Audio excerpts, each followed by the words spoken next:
Alice's Adventures in Wonderland. Chapter 1. Down the Rabbit Hole.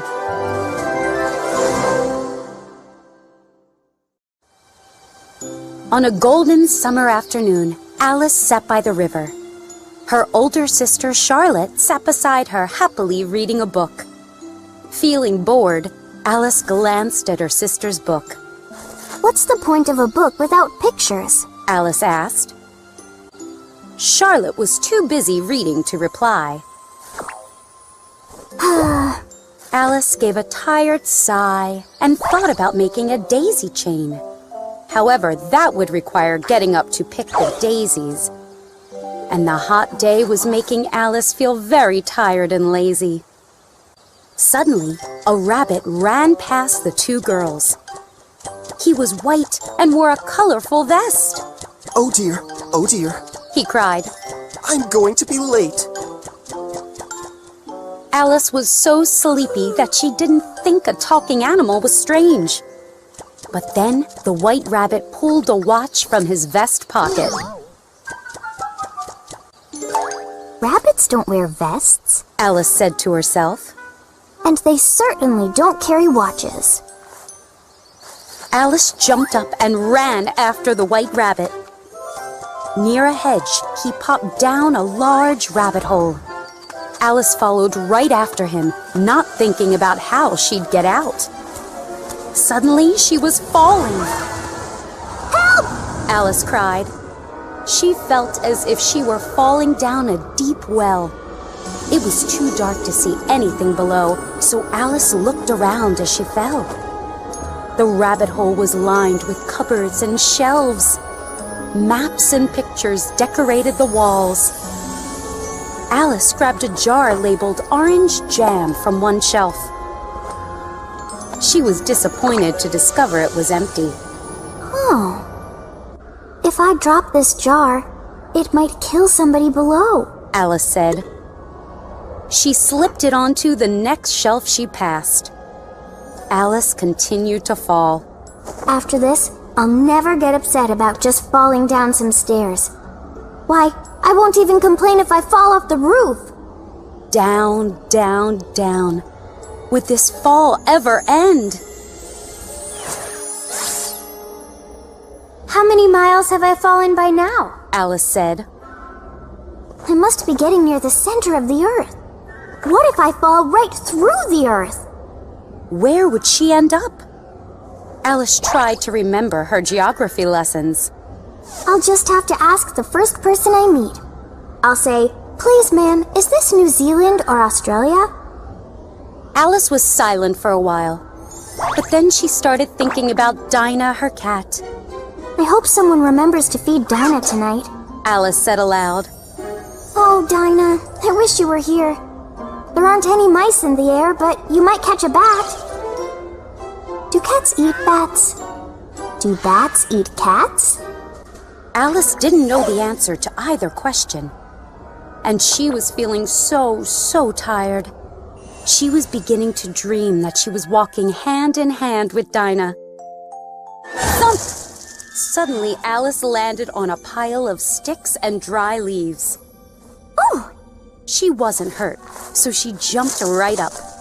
Ahead, the white rabbit was hurrying down a long passage. "I'd better catch up with that rabbit." Alice ran as fast as she could.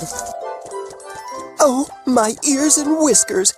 It's getting very late, the white rabbit said as he turned a corner. Alice turned the corner too, but the white rabbit had disappeared. She was now in a long, low hall with doors lining both walls. Lamps hanging from the ceiling dimly illuminated the hall. "The white rabbit must have gone through one of these doors," Alice said. She walked down one side of the hall, trying every door. They were all locked. She walked up the other side of the hall. Those doors were locked too. Alice stood sadly in the middle of the hall. "How will I ever get out of here?" she cried.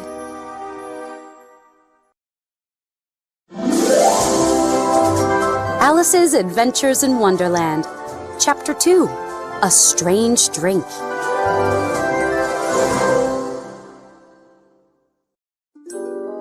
Looking around the dimly lit hall, Alice spotted a glass table.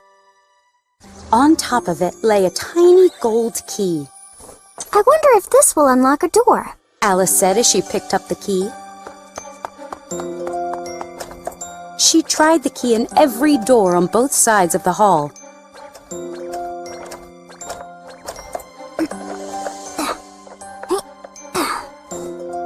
It was too small, but Alice didn't give up. She tried again, and this time she discovered a small curtain.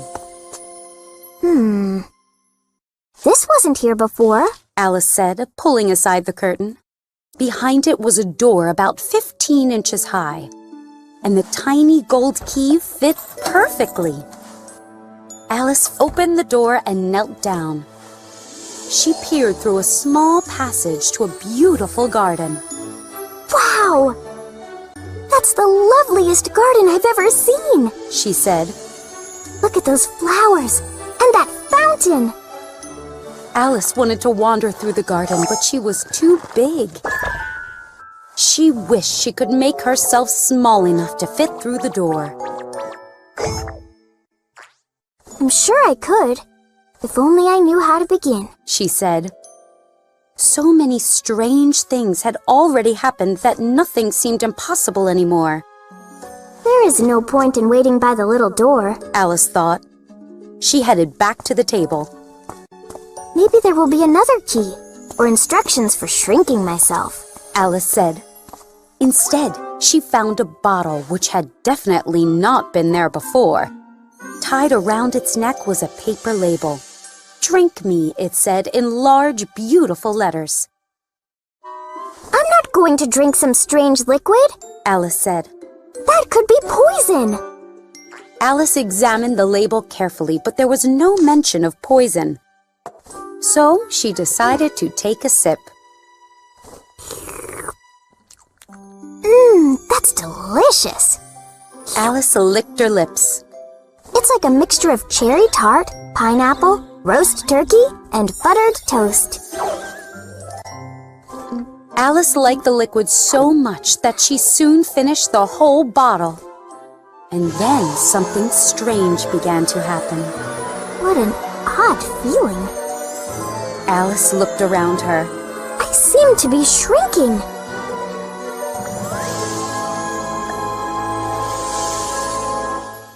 And indeed, Alice was only 10 inches high, but she was not upset. She was now the perfect size to fit through the little door. Alice was eager to enter the garden, but she waited a few minutes. I want to be sure I've finished shrinking, She said.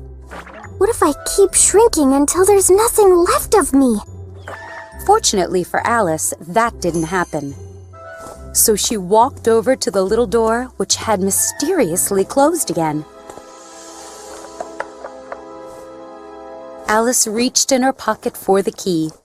Oh no! I left the key on the table! Alice raced back to the table. She could see the key quite clearly through the glass, but there was no way she could reach it. Trying to climb one of the glass legs, Alice slid back to the floor. The leg was so slippery. Still, she kept trying until she was exhausted. Alice sat down and cried, but that only lasted for a minute. Crying won't help you, Alice said to herself. She wiped her eyes. Now there was a glass box under the table. Inside was a cake with the words "Eat Me" spelled out in raisins. If this cake makes me grow larger, I can reach the key, Alice said. If I grow smaller, I can creep under the door. Either way, I'll get into that garden.